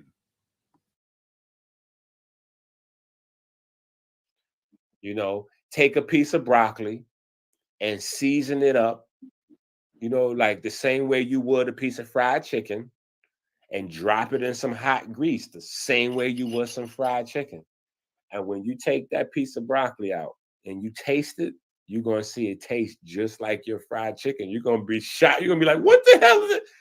You're going to realize all this time we haven't been tasting chicken. What we've been tasting is the hot grease cooking, the seasonings, the oils into the flour. So we could basically repeat that wash, rinse, repeat that same process with anything, and that should be delicious. You could do broccoli, mushrooms, anything, cauliflower, you name it. Flour it, season it, drop it in some hot grease, pull it out and taste it. It's going to taste just like delicious fried chicken. Why? Because the seasoning and the flour is there. So we don't know. We don't know no better. Like right now, everybody is stealing. You know, I had a conversation where I was talking about Mona Harris and water, and so I really go off on these rants, these tangents about things that. So one of the things I was having a rant on, and I guess it just picked up, and people now start to repeating it. But people that say they don't drink bottled water, I mean, they don't drink tap water. Oh, I don't drink tap water. I don't drink tap water. I don't drink tap water. That shit driving me crazy because I'm like, yo, everybody's saying I don't drink tap water, and everybody drinks tap water. Everybody drinks tap water. You go to a restaurant, you go, oh, no, I don't drink tap water. What kind of soda they got? Soda's made with tap water. Oh, I don't drink tap water. Let me get a cup of coffee. All coffee is made with tap water. You know what I'm saying? Like, oh, no. I don't want to have let me get a Gatorade. Gatorade, Powerade, Minute Maid. Every aid is made with tap water. So even that idea, people like, hold up, EnQi, are you trying to tell us that tap water is healthier than a cup of soda? Absolutely. A cup of tap water is healthier than a cup of Pepsi. Because a cup of Pepsi is a cup of tap water with mad other ingredients and chemicals in there, sugars, dyes, all that other stuff to turn the tap water into what we know of as Pepsi. When you get a beer, if you go get a St. Ives or Old English, that malt liquor starts off as tap water. And then they add a whole bunch of other stuff in there. So it's not that you don't drink tap. Everybody drink tap. If you drink beer, you drink tap. You drink liquor, you drink tap. You drink soda, you drink tap. If you drink Powerade, Gatorade, vitamin water, Arizona tea. That's everybody, man. House, you drink tap. Man. But people don't realize because they think they know it all. They go, oh, no, I don't drink no tap water. What they got? Let me get me one of them 7-Ups. Like, nigga, 7-Up is tap water. Y'all are all confused out there. And that's why I'm saying we got to get the books, man. Let's go get the books from Amazon, support the movement because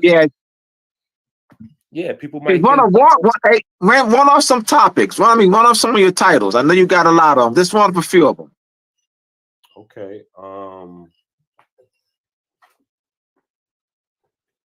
Sure. I'll just grab what I got right here. Yep. Chemistry. Teach the babies. Teach the babies. So I got hydrochemistry. Then I got lymphatic immunity. I got biochemistry squared. I got electrochemistry squared. I got photochemistry squared. I got orthorexia. I got autodidact. I got Osiris, diabetes and respiration. I got the power of hydrogen is divine. I got the algorithm book. I got EnQi in the brainwave. I got Melanin versus Diabetes, book 1, 2, 3, 4. I got kitchen chemistry, food chemistry, kinesiology chemistry, piezoelectrochemistry. But we got it. All right. We got go to Amazon, y'all. So they go to Amazon, and then put your name in. Yeah. Right. And your books will come up. Yeah. Your name you see the name right there. Yeah, type that in the books. I mean, but it'd be good to start, like for people trying to figure out where to start. Yeah, where is this? See a whole bunch of stuff online. It's like, I would just say Melanin versus Diabetes, book 1. Right? All right, Melanin versus Diabetes, book 1, y'all. Yeah. Or like I said, for some people that's already kind of swift, the kitchen chemistry book might be a good place. Kitchen chemistry. All right, so we got 2 go-to books. Yeah, I would say start in one of those 2 books. All right. Good, good, good, good. All right, we definitely gonna have you back, brother. This is you know, I'm not surprised, man. This brother, when I first met you, man, you know, we were at the Black and No Back when he was on Oh, no. Germantown No, and no, no, Ball. no. That's when you met me. That's But when I I met met you. I right, but met I you met there. That's when you I met you. right, but I met you before that at the See, National man, see Black how people Fair. meet. You know, man. You know, Yeah, at the I've been National around, Black Fair man. when you was teaching. No. I met you when you was teaching at the National Black. You Oh, you met me inspired there me. first. Yeah, you Oh, inspired me all right. Oh, to add etymology to what I was doing. all right. Yeah, to add etymology to what I was doing. And that always gave me an advantage because in the health space, Oh, people well, never good. Yeah. people never think, yeah, they don't think that has a value in the health space though, etymology. And I'm like, no, etymology gives you like damn near another eyeball. Like it gives you like a whole nother perspective and view Yep. on the information because you know the historical narrative associated with the term you're trying to use. Now you can put it into context, see if you got certain roots. And then I find like what I do specifically, the fact that we have this thing with Egypt and Greece, Mm, you know, that stolen that legacy. man, and it plays such a crazy role because everything scientific wise is in Latin, right? Everything is in Latin, right? So everything has the Greco-Roman stamp on it. But if you know what you're looking for, you can find. And so that's another part of our books. We have an extensive series called the Comedic Science series. If you know what you're looking for, even within the Greco-Roman or the Latin, you will still find your threads. Meaning, we know that Greece were students of Egypt, right? So that's in all things. That's in all things. We forgetting that in Egypt, the philosophy, the religion, the science, the math, all that was one story. All that's coming out of one. So understanding Osiris or Asar or Usir as the perfect black became the maxim, the scientific maxim. And so, whereas now it's taboo to discuss the idea of the perfect black, you know, it makes people feel weird or whatever the case may be. In science, it's still there because, again, the Greeks were students of ancient Egypt. So the perfect black is now eumelanin. So when we use the term eumelanin, that's literally where that term comes from. It comes from the idea of Wusir or Asar or Osiris as the perfect black. So you have the prefix eu, eu, meaning to be good, to be perfect, to be balanced, to be complete.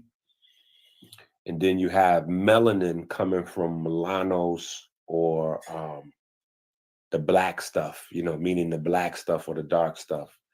So you still have the concept of the perfect black stuff or the perfect dark stuff or the perfect darkness, just translated from what you would have in Egypt to what you would have in the Greco-Roman, which is what comes down to the textbook. So in the 80s, in the 90s, we had, you know, like we had Richard King and T. Owens Moore and, you know, Carol Barnes and all that kind of stuff. And they kind of gave us the vantage point, you know, the study points, the data points anyway. You had eumelanin, pheomelanin, and that was kind of that. Now there's a greater understanding of eumelanin, pheomelanin, neuromelanin. Then there's, you know, you can go further in different types of neuromelanin. There's different types of pheomelanin. There's different types of eumelanin.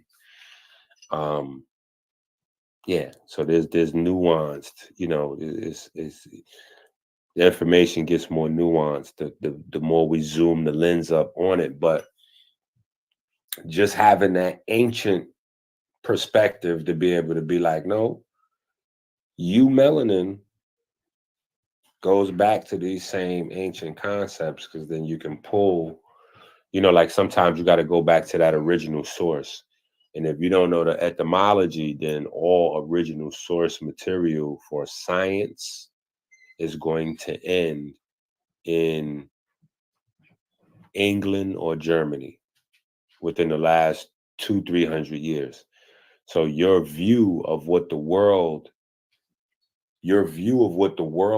is, has been, and will be, is going to be shrinking down Listen dramatically. to him, y'all. Listen to him. He's breaking down etymology, bro, and semantics. Yeah, He's as constructing new meaning, inspired, constructing new. as inspired by Abdullah, though. You know what I'm saying? I want y'all to understand. Abdullah totally is the sole Lone Ranger responsible for inspiring me to add the etymology in, because, like I'm saying now, it just opens up such a doorway of perspective, because without it, like at least in the science space, you know, that's it. You don't have a window past 1600, 1800. Like there's no universe out there, because everything will end in Germany or in England, right? And we know science didn't begin or end in Germany or England. So you got to have the etymology. The etymology is your way back. That's your compass, you know, how to get past that. Like, oh, okay, so first stop on the train, okay, year 1890, we over here in Germany. Okay, next stop on the train, 1500. Oh, okay, we over here in Britain. Oh, okay, cool. Next stop on the train, like the train supposed to have a lot more stops on it. So you can take those concepts, whatever you're dealing with, back to Southern America or you know, mid Congo, whatever you're trying to do, whatever you're trying to study. So, but definitely I wanted to give you your props on that, because nobody was doing it, and nobody was doing it, especially in my space. So immediately as I was building, it gave me a different narrative and a different perspective amongst all of the healers coming up at the time. So I always had a different view on things, because I would always go back as far as I could on any concept, period. And that just stayed a part of what we did. And now that's even a foundational piece to the melanin versus diabetes movement. He's Even like when showing I the was power of etymology, showing the power, the thought process. He's breaking it down. I am enjoying this. I am enjoying this lesson on etymology. He is breaking it down conceptually. Because it gives you, etymology is the history, origin, and true meaning. So it gives you the true original concept, the original thought. That's it. Because as I said before, you have what's words are placed, what's called set them in the bin, set in a time. So you take a word out of its setting in the bin, it's setting a time, and you're studying it. It's already distorted because you took it out of its cultural setting. Facts. It's already distorted. You have to place the word in its cultural setting. It's setting in time, and this is what EnQi's talking about. That is a certified fact. So yeah, you know, like definitely, yeah, we need to do some more of these where we can open up the dialogue to the family and get, you know, some other conversations to start happening. You know what I'm saying? Like we get the concepts, or at least we're starting to get that we got some genetic inheritances that we need to deal with. Now we need to open up them conversations.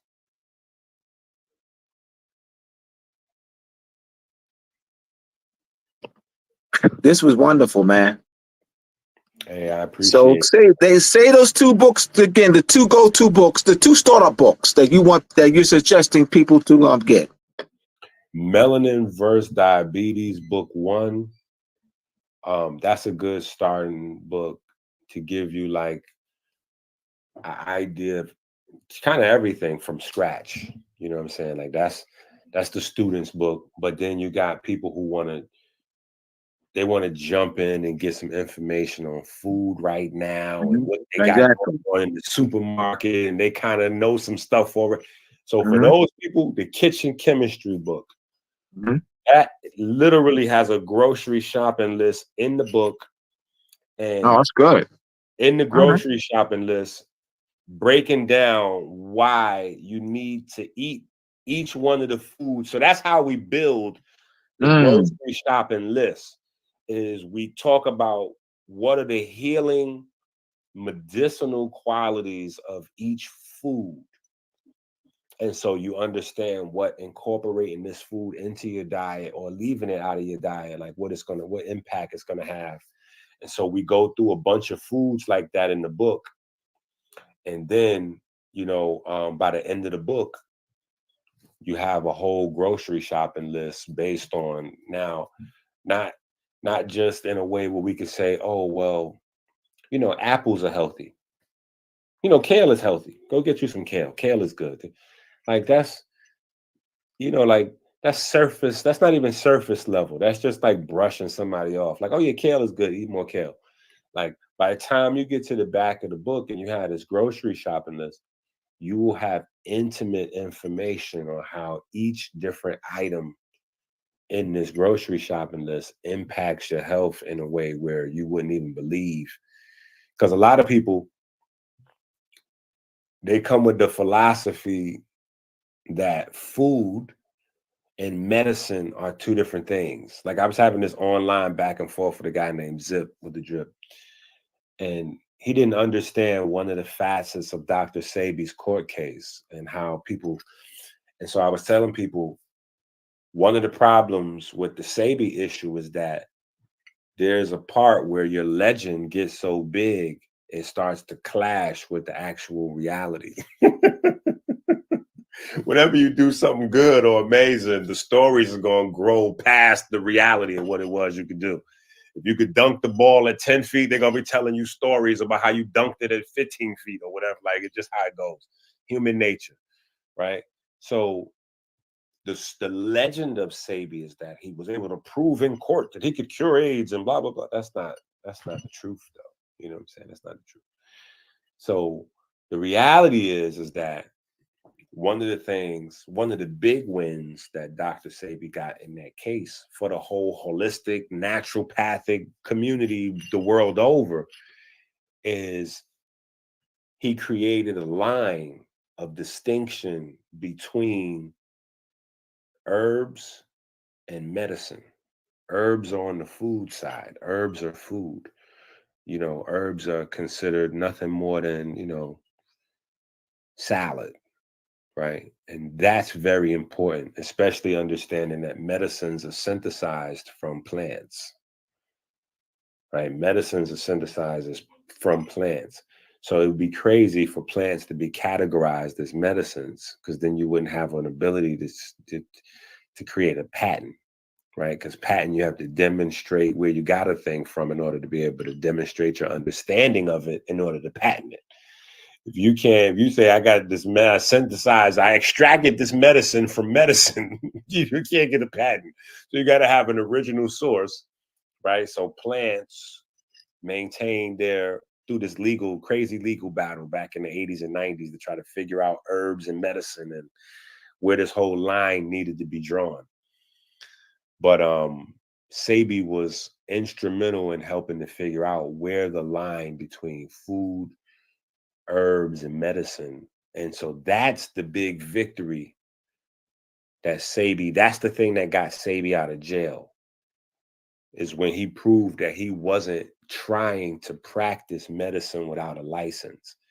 He proved that he wasn't trying to practice medicine without a license by proving that herbs is not medicine in the first place. Like you confused. If you thinking I was practicing medicine without a license, that's because you niggas somehow confused into believing that these herbs is somehow, I'm telling people this is medicine. No, these are herbs. These are plants. This is like kale, bananas, apples, cabbage.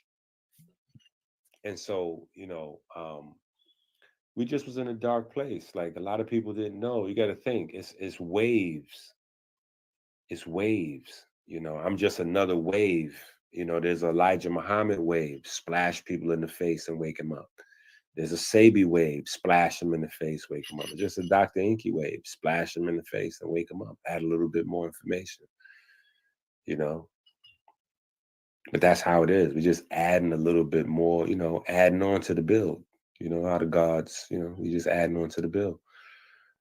But that's what it really is over time, learning, researching.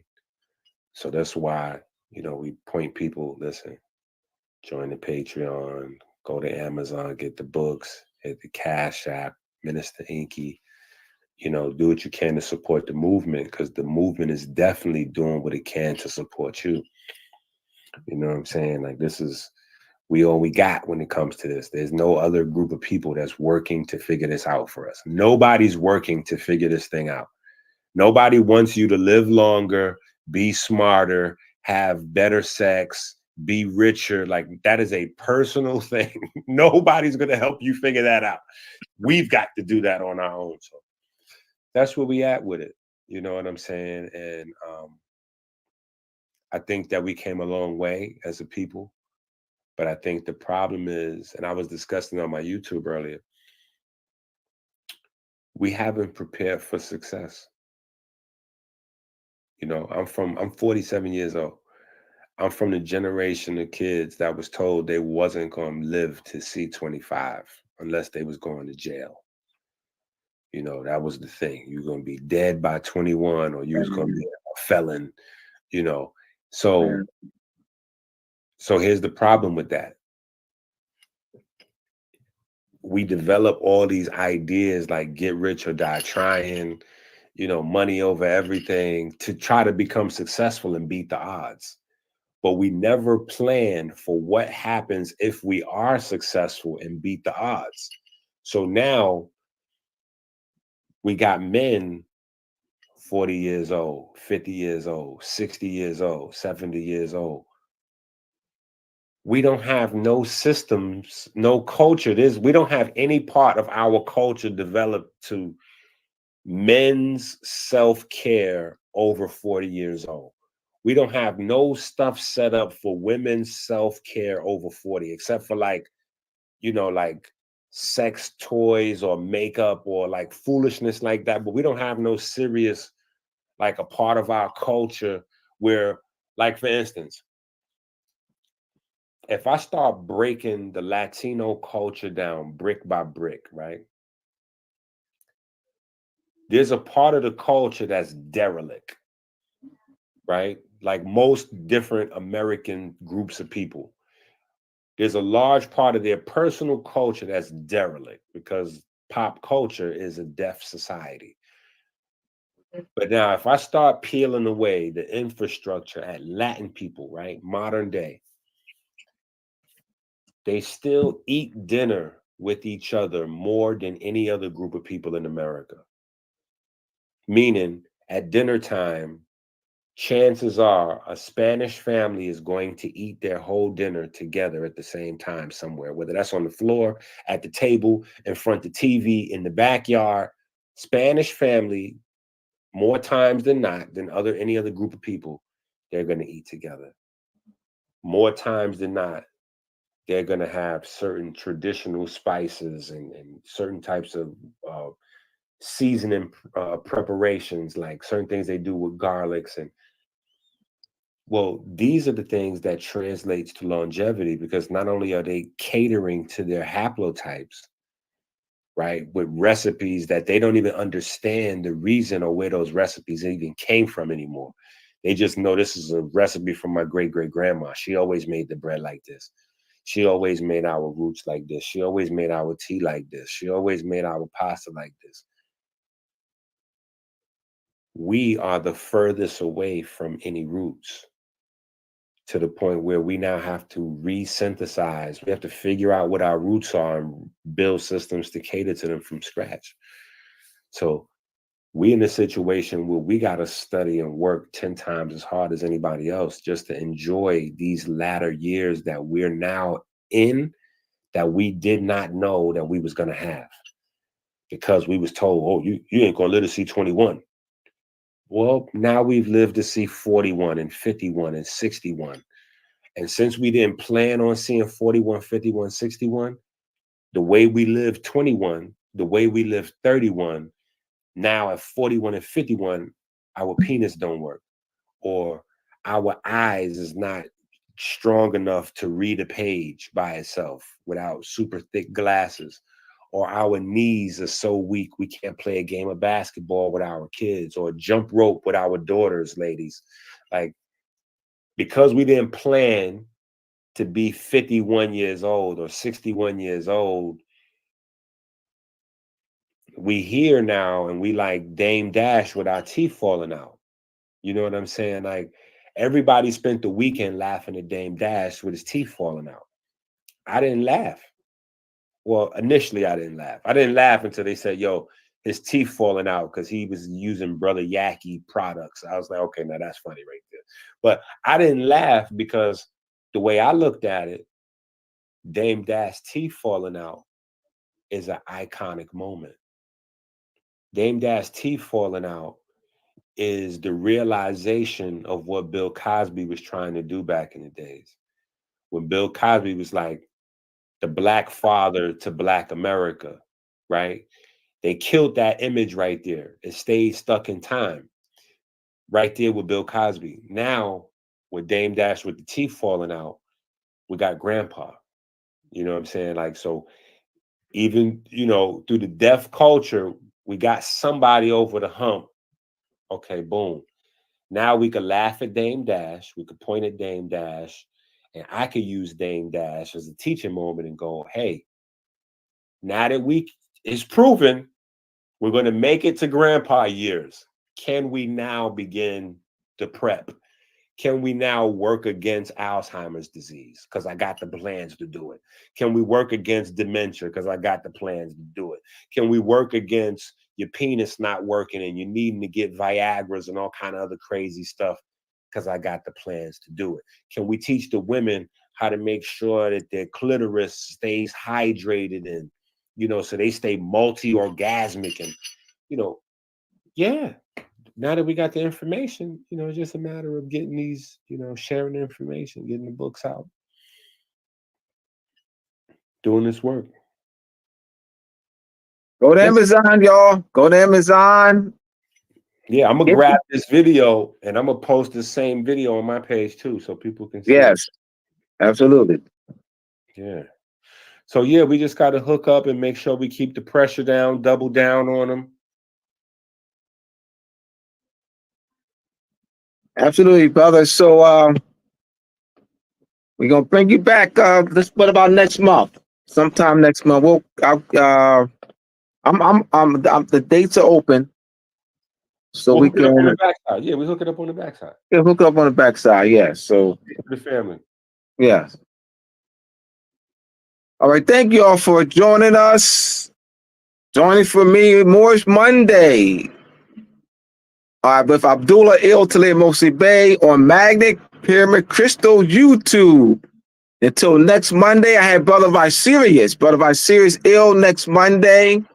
Brother Viserious ill next Monday. Moorish Monday with Abdullah Bey on Magnet Crystal Pyramid YouTube. For the past 2 hours. My website have been strolling across the screen. Moors and Masonry.org for Moors and Masonry Part 1, Moors and Masonry Part 2, How Her Venus and Moon Rule, Etymology and Vocabulary Summit U1, Masonic Compass Square and the connection and measurement of timekeeping, and Illuminati and Illumination of Mind. Go to Moors and Masonry.org. Until next week, I'll have Brother Viserious ill. He was on with us 3 weeks ago. on the spirituality, the science of spirituality. Spirit means breath. So it's the science of breathing. And that is on this Magnet Pyramid Crystal YouTube page. It was 3 Mondays ago. All right, he'll be back with us with the different topic. That is by Serious Ill. So until next Monday, peace, everyone. Thank you, Brother Hank.